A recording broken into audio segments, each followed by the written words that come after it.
Warm good morning to everyone. My name is Sarvesh Suraj next let us start of today's video. तो आज की video में हम start करने वाले सीपीपी यानी कि सी प्लस प्लस।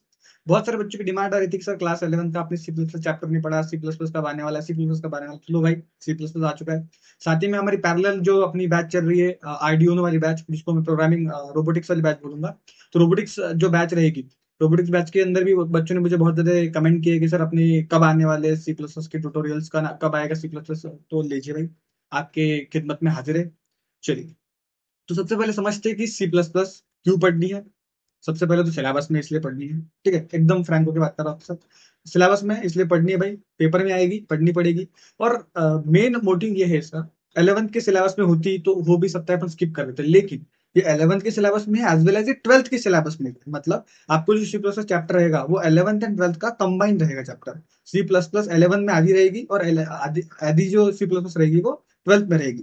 तो आपको कंबाइनली पढ़ना पड़ेगा पूरा 11 12 कंबाइनली आपको करना पड़ेगा, सी प्लस के लिए डेडिकेट करना पड़ेगा।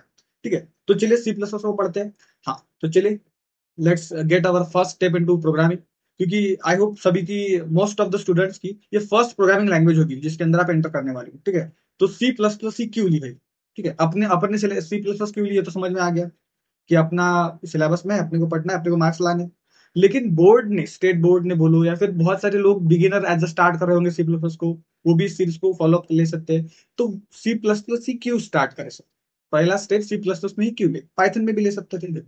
पाइथन और सी प्लस में थोड़ा सा एक बेसिक डिफरेंस बताता हूँ। पाइथन का सिंटैक्स बहुत ज्यादा इजी है। उसको जब आप बेसिक सीखोगे तो ऐसा लगेगा नहीं कि आप प्रोग्रामिंग लैंग्वेज सीख रहे हो। वही अगर आप सी प्लस प्लस सीखोगे तो it is quite difficult language. तो अगर आप सी प्लस प्लस अच्छे से सीख गए तो फिर आप जावा हो गया, जावा स्क्रिप्ट हो गया, कॉटलिन हो गया, जो डिफरेंट डिफरेंट फ्रेमवर्क्स रहेंगे डिफरेंट डिफरेंट लैंग्वेजेस की, वो आपको इजी हो जाता है। मतलब आपका फंडामेंटल स्ट्रांग हो जाता है, आपका बेसिक जो है सी प्लस प्लस के अंदर लैंग्वेज का अच्छे से स्ट्रांग हो जाता है। ठीक है, तो थोड़ा सा एक हिस्ट्री बता देता हूँ सी प्लस प्लस के बारे में, ज्यादा कुछ बोर नहीं करूंगा, डायरेक्टली अपन कंसेप्ट के ऊपर डीप डाउन हो जाएंगे।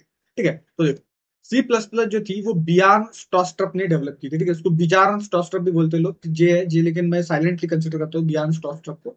एटीएनटी लेबोरेटरीज में और यूएसए में इसको डिजाइन किया गया था। ठीक है, न्यू जर्सी के अंदर इसको डिजाइन किया गया था एटीएनटी लेबोरेटरी के अंदर।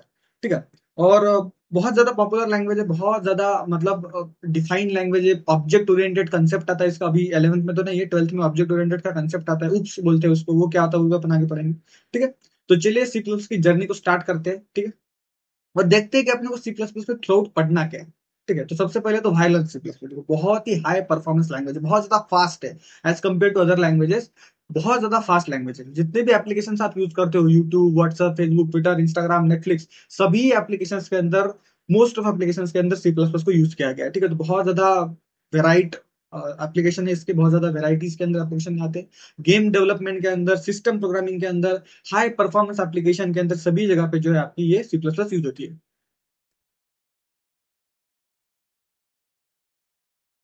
तो देखिए, गेम डेवलपमेंट में आ जाएंगे तो power engines like Unreal and Unity. Unity आपने देखा होगा, जब भी आप कोई भी गेम ओपन करते हो। अभी तो मैं गेम नहीं खेलता, लेकिन जब बचपन में मैं गेम खेलता था तब यूनिटी लिख के आता था, तो मैं सोचता था यूनिटी है क्या। तो यूनिटी भी अपना सी प्लस प्लस डेवलपर्स ने बनाया हुआ एक, ऐसा बोल सकते हो कि फ्रेमवर्क टाइप है। ठीक है, उसके बाद सिस्टम प्रोग्रामिंग, जो आप रोबोट्स बनाते हो, जनरली एम्बेडेड सिस्टम्स के अंदर, जैसे रोबोट्स के अंदर यूज की जाती है, सिस्टम्स के अंदर यूज की जाती है, स्टोरेज एलोकेशंस करने के लिए यूज की जाती है। ठीक है, सभी चीजों के लिए सिस्टम डिजाइन के लिए सी प्लस को यूज किया जाता है। उसके बाद हाई परफॉर्मेंस, बहुत ज्यादा स्पीड है इसकी, बहुत ज्यादा स्पीड से चलती है। हाई परफॉर्मेंस है इसका और बहुत ज्यादा क्लीन चलती है। ठीक है, ऐसा नहीं है कि इसके अंदर ज्यादा हर्डल्स आपको मिलेंगे, नहीं, एकदम स्मूथ चलती है। और कंपाइलेशन भी इसका बहुत ईजी रहता है। ठीक है, चलिए, तो इसमें सीखना क्या पड़ेगा, तो ये बेसिक स्ट्रक्चर लिखा है मैंने। हमेशा आपको कोड की स्टार्टिंग जो है वो करनी पड़ेगी हैश इंक्लूड आयो स्ट्रीम से। देखिए यहाँ पर लिखा है मैंने हैश इंक्लूड आयो स्ट्रीम। अब ये हैश इंक्लूड आयो स्ट्रीम होता कैसा, देखो, आयो स्ट्रीम जो है एक लाइब्रेरी है। जो हैश करके हम करते हैं ना, तो हैश करके हमेशा हम लाइब्रेरी को इंक्लूड करते हैं। ठीक है, तो अपन क्या करते हैं, जब हैश इंक्लूड करते हैं तो अपन क्या बोलते हैं, लाइब्रेरी को इंक्लूड करो। ठीक है, कोड के अंदर लाइब्रेरी को इंक्लूड करो। और आयो स्ट्रीम करके लाइब्रेरी, आयो स्ट्रीम मतलब इनपुट आउटपुट स्ट्रीम, मतलब इनपुट और आउटपुट को स्ट्रीम करवाना है, उसके लिए अपन इनपुट आउटपुट स्ट्रीम पढ़ेंगे। ये इंट में लिखा है, कुछ तो लिखा है ब्ला ब्ला ब्ला ब्ला। अब देखो, अभी ध्यान नहीं देना है, बस ये बता रहा हूँ कि एक तरह का स्ट्रक्चर रहता है इसका। ठीक है, सबसे पहले लाइब्रेरी आती है, फिर मेन फंक्शन आता है, और उसके अंदर फिर इसका कोड लिखा जाता है। वो पूरा इन डिटेल अपन आगे देखेंगे। आज अपना सिर्फ बेसिक लेक्चर है, बेसिक लेक्चर के अंदर सिर्फ देखेंगे किस तरह से अपने को C plus plus throughout पढ़ते हुए जाना है, बेसिक टू एडवांस। ठीक है, ये वीडियो जो रहेगा generally class 11th and 12th state board के बच्चों के लिए तो है ही, महाराष्ट्र स्टेट बोर्ड के बच्चों के लिए। साथ ही साथ जो बच्चे सी प्लस प्लस के अंदर प्रोग्रामिंग सीखना चाहते हैं, जो प्रोग्रामिंग के अंदर फर्स्ट स्टेप ले रहे हैं, उनके लिए भी बहुत ज्यादा बेनिफिशियल है। और साथ ही साथ जो हमारी पैरेलल सीरीज चल रही है ऑफ योर रोबोटिक सीरीज, तो रोबोटिक सीरीज का भी प्रोग्रामिंग सी प्लस प्लस में ही किया जा रहा है, तो वो भी आप यहाँ से सीख सकते हैं। ठीक है, चलिए। तो सबसे पहले आते हैं इसके अंदर वेरिएबल्स एंड डाटा टाइप्स। ठीक है, तो अपन देखेंगे कि वेरिएबल्स एंड डाटा टाइप्स क्या रहते हैं। डिफरेंट डिफरेंट वेरिएबल्स रहते हैं आपके, और उनको अपन डिफरेंट डिफरेंट डाटा टाइप्स से अलोकेट करते हैं। ठीक है, वेरिएबल्स मतलब क्या होता है, जो चीज वैरी हो सकती है। तो जो चीज वैरी होगी उसको वेरिएबल बोला जाएगा, और उसको एक डाटा टाइप दिया जाएगा। तो उस डाटा टाइप के अंदर वो वैरी होगी। ठीक है, तो यहाँ पर मैंने एग्जाम्पल के लिए लिया, देखो इंटीजर। इंटीजर मतलब क्या होता है, जो आपके नंबर्स रहते हैं, बराबर है।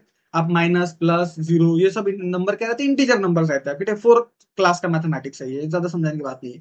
तो इंटीजर जो रहते हैं यहाँ पर, तो इंटीजर को डिपिक्ट किया जाता है आईएनटी से, इंट से। ठीक है, उस तरह से फ्लोट रहता है। फ्लोट फ्लोट मतलब क्या है, पॉइंट वैल्यूज। ठीक है, 3.17, 19.99 यहाँ पर मैंने एग्जांपल लिया, तो फ्लोट वैल्यूज है। ठीक है, उसके बाद आते हैं डबल वैल्यूज। डबल वैल्यूज मतलब क्या रहते हैं, जो बहुत ज्यादा बड़े इंटीजर्स है, या फिर जो बहुत ज्यादा पॉइंट के बाद की वैल्यूज ली गई है। समझो मैंने वन समझो लिखा मैंने 1.98567, ऐसा पॉइंट के बाद में 10 वैल्यूज लिखी है, तो फिर वो क्या जाएगा, डबल के अंदर जाएंगे। ठीक है, क्योंकि वैल्यूज बहुत ज्यादा मैंने डिपिक्ट कर दिए, वहां पर बहुत ज्यादा मैंने डिक्लेयर कर दिया वैल्यूज पे। ठीक है, उसके बाद आता है कैरेक्टर टाइप का डाटा टाइप्स आता है। कैरेक्टर में क्या रहता है, जनरली जो आपके कैरेक्टर्स इनिशियलाइज करते हो आप, ABCDEFGH, ये कैरेक्टर्स रहते हैं, जिनको इनिशियलाइज किया जाता है। बुलियन क्या रहता है सर, तो बुलियन में 1 0 आते हैं भाई। 1 0 के ऊपर अपन ने पूरा एक होल चैप्टर पढ़ लिया है नंबर सिस्टम्स करके। If you time to watch it, so definitely watch it. आपको आई बटन में लिंक मिल जाएगा, डिस्क्रिप्शन में भी लिंक दूंगा मैं।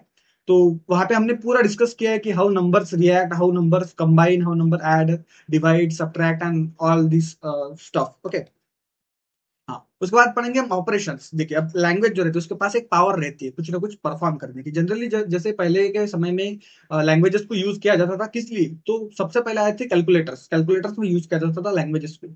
ठीक है, कैलकुलेटर्स में जो फर्स्ट एप्लीकेशन मैं बोलूंगा, विदाउट अगर कंप्यूटर से हम थोड़ा आगे बढ़े, तो कैलकुलेटर्स था, जिसके अंदर हम प्लस माइनस मल्टीप्लीकेशन डिवीजन करते थे। तो फर्स्ट है अपना अरिथमेटिक ऑपरेशन, जिसके अंदर हम प्लस माइनस जो मैथमेटिकल टर्म्स है वो यहाँ पर करेंगे। ठीक है, उसके बाद कंपैरिजन जो अपन करते हैं जनरली, मतलब दो चीजों के बीच के अगर कंपैरिजन में करूँ, तो ये चीज इससे बड़ी है क्या, ठीक है, दोनों चीज सेम है क्या, ये सेम और इक्वल टू है क्या, इस तरह से जो कंपैरिजन है कि वो आता है कंपैरिजन में। उसके बाद लॉजिकल आते हैं। लॉजिकल में आता है एंड और नॉट।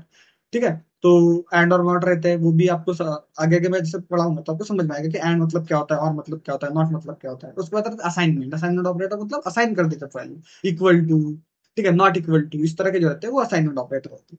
ठीक है, उसके बाद कंट्रोल स्टेटमेंट्स आते हैं, जिसके अंदर इफ एल्स आता है आपका। ठीक है, इफ एल्स मतलब जब आपके पास दो कंडीशन हो, तो इफ या तो एल्स। ठीक है, एक तो ये कंडीशन होगी या तो वो कंडीशन होगी। ये कंडीशन होगी तो ये वाला कोड लिखो, वो कंडीशन होगी तो वो वाला कोड लिखो। मतलब जब आपके पास कंडीशन आएंगे दो, ठीक है, आपके पास दो कंडीशन ए एंड बी, तो दोनों में से कौन सी परफॉर्म करनी है, तो इफ रहेगा ए के लिए, समझो। तो इफ अगर ट्रू हो गया तो ए वाली रन होगी, अदरवाइज बी वाली रन होगी। ठीक है, तो इस तरह से जब मल्टीपल कंडीशन रन करने पड़ेंगे तब अपन इफ एल्स का भी यूज करेंगे। ठीक है, उसके बाद अपन देखेंगे लूप्स को। तो लूप्स में भी आपको तीन टाइप की लूप है, for loop, while loop and do while loop. ठीक है, तो तीनों लूप को अपन पढ़ेंगे। फॉर लूप का एक ही जगह पे पूरा ये आ जाता है, वाइल लूप का दो जगह पे आता है, डू वाइल का भी दो जगह पे डिक्लेरेशन करना पड़ता है। ठीक है, तो do while loop, for loop, और वो सब अपन देखेंगे। फॉर लूप पूरा ब्लॉक को, फॉर लूप में क्या करते हो आप, starting point and and point declare करते हो। वाइल लूप में आप कितने बार रिपीट करना है वो डिक्लेयर करते हो, और डू वाइल में भी आप कितने बार रिपीट करना है वो डिक्लेयर करते हो। लेकिन डू वाइल में क्या होता है, एक बार ऑटोमेटिकली रन हो जाता है कोड। ठीक है, बाय डिफॉल्ट एक बार कोड जो है वो रन हो जाता है। ठीक है, उसके बाद देखेंगे फंक्शंस। अब फंक्शंस क्या रहते हैं सर, जनरली जब अपन इनपुट आउटपुट देते हैं तब अपने को फंक्शंस यूज करने पड़ते हैं। मतलब क्या होता है, एक ब्लॉक ऑफ कोड रहता है वो, और डिफरेंट डिफरेंट फंक्शंस अपन डिक्लेयर करते हैं। ठीक है, तो यहाँ फंक्शन रहेंगे, वो फंक्शंस रहेंगे, इनपुट आउटपुट फंक्शंस रहेंगे, तो डिफरेंट डिफरेंट फंक्शंस रहेंगे, वो भी अपन देखेंगे। इनपुट आउटपुट क्या रहता है वो भी देखेंगे, फंक्शंस क्या रहते हैं वो भी देखेंगे। ठीक है, और उसके बाद और क्या पढ़ेंगे, तो फिर ये यहाँ पे तो आपका 11th का जो रहेगा आपका वो कंप्लीट हो जाएगा। 11th पे आप फंक्शंस के ऊपर अपन नहीं जाएंगे। जो 12th का रहेगा, मैं सीरीज कंटिन्यू करूंगा। ठीक है, अल्टरनेट डेज के ऊपर अपना सी प्लस प्लस के ऊपर वीडियो आता रहेगा, तो सीरीज कंटिन्यू रहेगी आपकी।